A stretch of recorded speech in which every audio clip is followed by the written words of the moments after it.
So, hi guys! I'm back! Dahil medyo maganda-ganda ng aking pakiramdam kanina. Napa-workout na naman to si Cordapian nyo. So, samahan nyo ako guys sa aking workout day.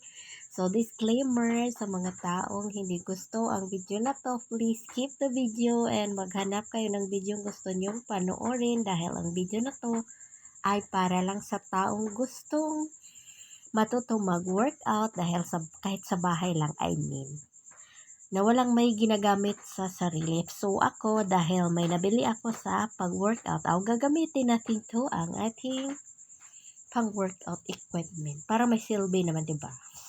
Sa sharing. Madali lang to siya guys. May part 1 and saka part 2 to ang aking fitness. Ano lang to siya guys? 5 minutes and 60 seconds. So, mabilis lang siya. So, mag-counting-counting pa rin kayo guys kasi yan yung the best. So, mag-legs workout and tummy. Magpa-flat tayo ng bell dahil malaki-laki pa rin ang aking belly. So, simplihang workout lang to siya guys. May little bit hard movement. Yes, kasi part na yun sa ating pag-workout. Hindi naman pwede na puro lang simplihang workout. Ilagyan din natin ng hard workout. So, depende na sa inyo guys kung ano yung gusto nyong workout na gagawin, kung ano yung nararapat sa sarili nyo, sa katawan nyo, yun yung sundin nyo. At saka, bago kayo mag-workout, kung mga may anak kayo or kasi simulan nyo pa lang, kailangan nyo pa rin ingat or mag-check muna kayo sa inyong mga doctors bago kayo mag-start ng workout. Kasi para naman yun sa safe ng inyong sarili, hindi naman para sa ibang tao. Kasi hindi naman basta-basta mag-workout ka guys, baka may niraramdam ka sa katawan mo or meron kang mafe-feel, diba? So, mas maganda yung meron kang permission galing sa doktor bago ka mag-start ng inyong gagawin sa sarili. Okay? Para wala tayong sisihan ba? Wala tayong masabi, wala tayong sa ibang tao, wala tayong ma-damage na mga, for safety na lang. Kasi hindi naman pari-pariho yung katawan natin na pagdating sa workout, strong.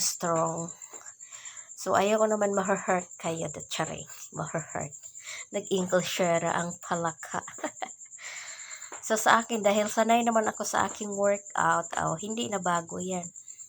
Sa akin, stretching na lang. Medyo papawis-pawis na lang kasi yan naman yung ating routine. Dapat may magawa tayong workout sa isang linggo, charing. Yes, tama guys. Dahil home fitness lang yan si Cordapia, sariling sikap. 'Di ba? So, ganun yan guys. O, 'di ba, maganda-ganda na talaga tong aking pag-workout kasi meron na akong equipment, ano na talaga ako dito ba guys. Mapasubok na talaga ako dito sa ba. So, hindi naman ako super nagpapayat, no. Yung tama lang kasi yung pangit naman pag super payat na tayo, wala na tayong laman. Baka magkasakit tayo ba, like sinisipo na ngayon si Cordapia eh. Pero workout pa rin. Naluluya talaga ako guys pag walang workout nangyayari sa aking sarili ba. Parang matuluyan tayo ba sa magkasakit. Medyo nag-ubo-ubo na yan si Cordapia. Parang na yun ditong aking lalamunan ba guys. May nafe-feel ako. Parang uubuhin talaga ako ba. Ganun yung nafe-feel ko. So, kailangan natin mag-stay fitness. Para stay healthy lang tayo, diba? Stay healthy sa life. Kasi walang mag-aalaga sa atin pag magkasakit. I'm living alone, That's why I care myself.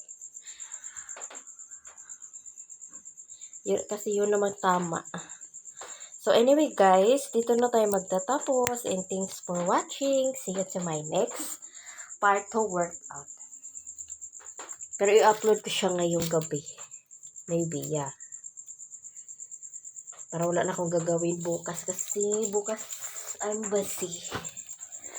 So, I need to upload tonight. So, bye-bye!